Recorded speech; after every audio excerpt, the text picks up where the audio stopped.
Good afternoon, everyone. My name is Paul Lau, and this is capital punishment in Australia. Now, most of you are probably wondering what is capital punishment, and I am here to answer that question. Now, capital punishment is basically another word for the death penalty, which is the legally authorized killing of someone as a punishment for a crime.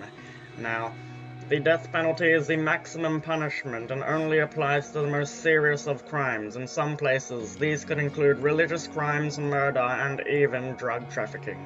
Now, I'm sure most of you have heard the death penalty being mentioned in the news, as its existence in first world countries such as Australia has been a controversial matter for many years. Now, the history of capital punishment.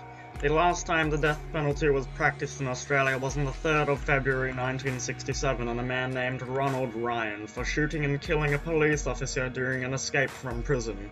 Now, the execution of this man led to one of the largest public protests in Australia's history.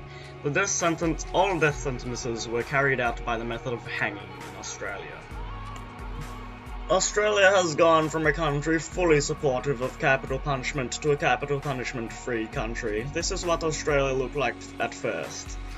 The first state to take action was New South Wales, then Tasmania, then the Northern Territory, then Victoria, then South Australia, Western Australia, and finally New South Wales.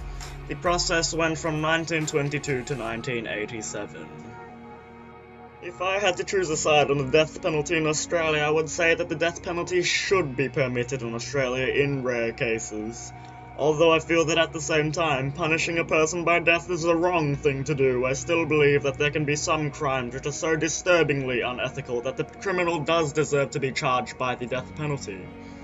This can include crimes which take the life of many innocent human beings. I just feel that it is unsafe and inappropriate for a person responsible for this much damage to be able to live with the public. Now, this is a final statement of lawyer Nicole Khoo when I asked her about her thoughts on capital punishment in Australia. Real change begins from the roots. Killing offenders instead of getting to the root of the problem is only a band-aid cure.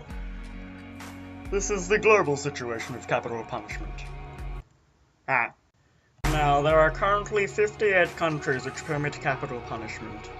Each country which permits capital punishment has its own reasons for execution, depending on the priorities of the country. For example, this is North Korea. North Korea is a third-world communist country which permits capital punishment. In North Korea, people can be legally executed for stealing large amounts of money, pretending to be someone else, watching media that has not been permitted by the government, murder, rape, and many other offences. People have different thoughts on whether it is possible for Australia to move forward regarding capital punishment. Some believe that it should remain abolished, while others like me believe that it should be reinforced. I believe that it is possible for Australia to move forward and progress into a more humane and ethical nation through the reinforcement of capital punishment. The act of reinforcing capital punishment in Australia will be a step forward for the ethics and the laws and policies of Australia. The reintroduction of the death penalty will make Australia a safer nation through applying appropriate consequences to the committers of crimes which do deserve to result in death. Bringing the death penalty back into Australia will decrease crime rates throughout our nation, as it has proven to do in many other places of the world. To end this video, I will conclude by saying that the nations of the world have shown to be safer nations through the presence of the death penalty, and therefore the death penalty should be reintroduced into Australia. It will leave only a positive impact on Australia and its many areas of importance, such as crime rates and federal laws. Public knowledge of the presence of capital punishment will turn Australia into a safer and more humane country. People may see this as striking fear into the society, but this is only just the enforcement of a rule that will turn Australia into a better place.